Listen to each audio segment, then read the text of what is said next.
Hey guys, welcome back to Enchanted Costumes. I am sorry about the delay on the stays video. As I mentioned in my last video, I was moving, and after moving I had to do a couple renovations before officially moving into the space. And then after that was pretty much finished, I ended up getting sick. So yeah, things just got pushed along and finally I'm starting to feel better, so I've decided to try and start up the video series again. I hope you guys enjoy the construction of the stays part 1. So this is my pattern that I've enlarged from the corset and crinoline book. I had to make slight alterations to the pattern to fit more to my body type.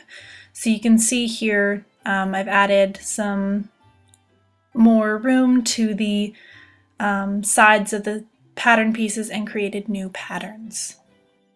I also checked that the new pattern pieces lined up with the original ones. After I corrected any imperfections in the pattern, I went ahead and started laying out the pieces on a single layer of coutil. I then traced around the pattern with a heat-sensitive pen and added a 1/2 inch seam allowance to the piece, as the patterns do not come with a seam allowance.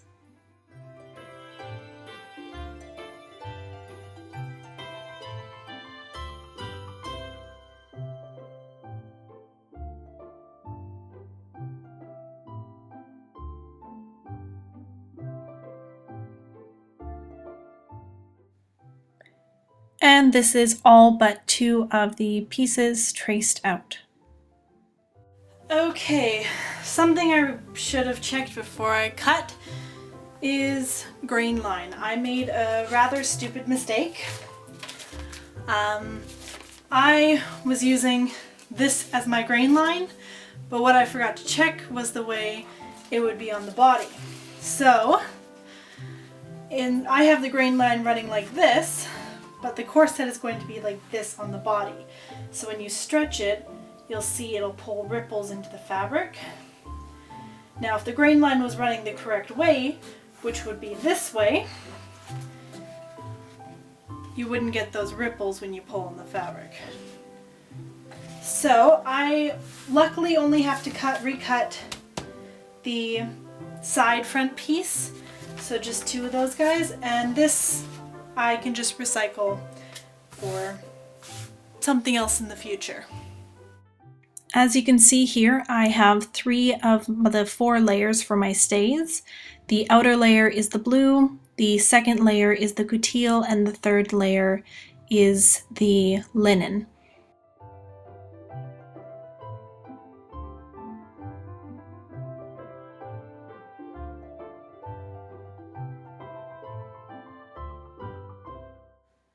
After laying all 3 layers together, I'm just going to go along and pin along the edges, and after that I will baste along the edges, and so it'll keep all 3 layers securely together. I'm just doing a very quick running stitch along the seam allowance, making sure it is lining up on both sides. This is also known as flat lining. You can do it with a machine, but I find I get a better result when doing it by hand. The next step is to draw the boning channels onto the piece. Now my bones are 1/4 inch flat oval reeds and are slightly larger than what the pattern calls for.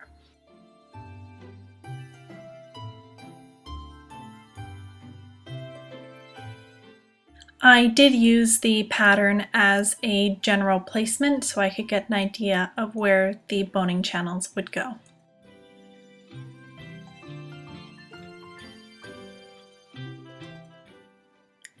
Another thing I had to keep in mind is that I did not want to draw exactly 1/4 inch away from the last line, because I needed a little wiggle room for the bones, otherwise I would have a difficult time sliding them into the channels.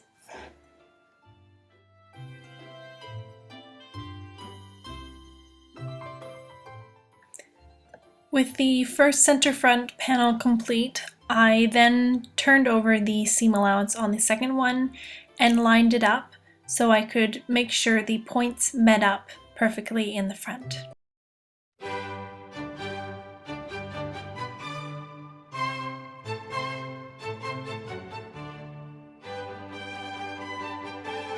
After marking the boning channels on all the panels, I then moved over to the sewing machine and sewed along the lines I had just created.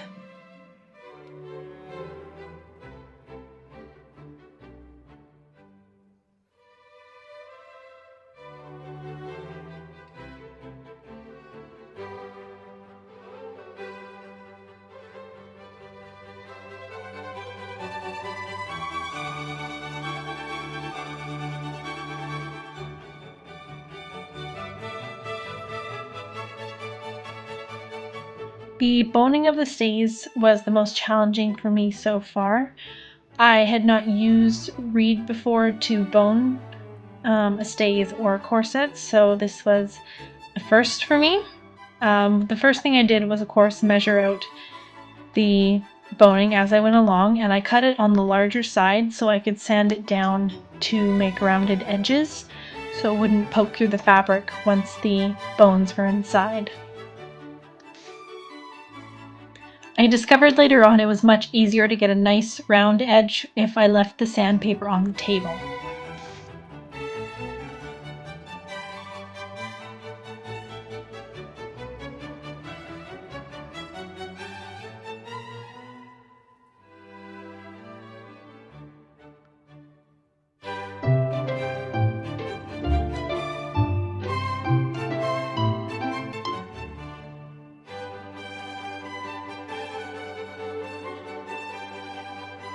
Now, there were times when bones did break, and I discovered afterward it's because I didn't soak them or treat them before working with them. But when that did happen, I just simply cut the piece smaller and used it in a smaller area.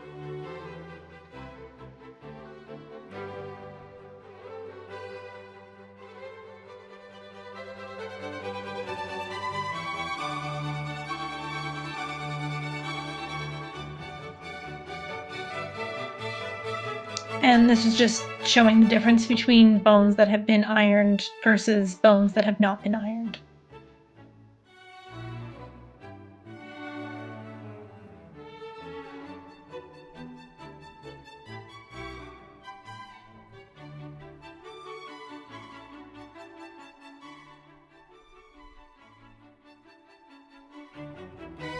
The next step is stitching down the seam allowances.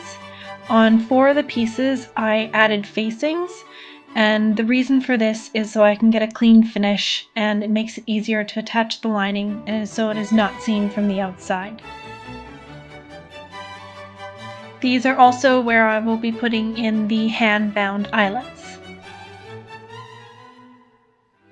I went around the pieces of the stays that are not being attached together with a whip stitch to secure the bones in place.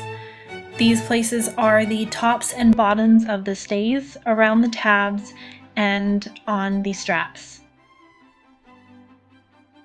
You can see in this example, the bottom edge has been whip stitched together and the seam allowances have been whip stitched down. And I'm just continuing with the facing here.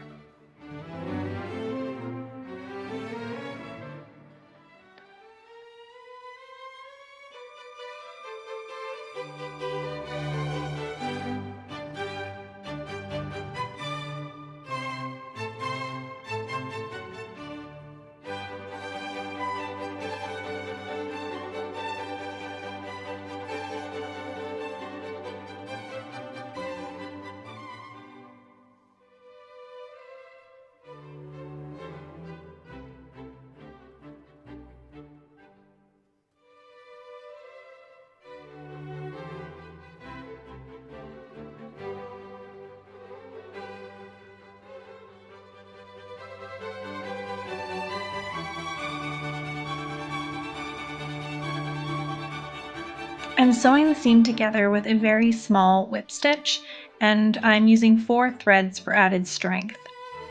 I'm also backstitching every couple inches just as a precaution.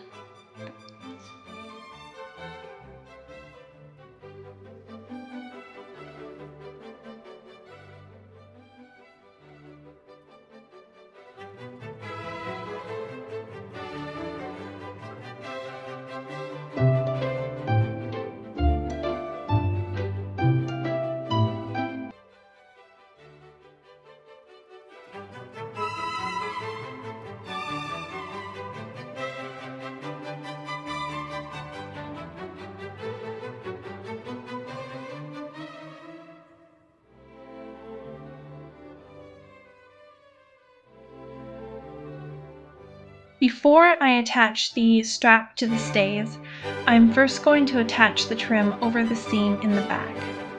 This way I can get a nice clean finish on the top edge of the trim.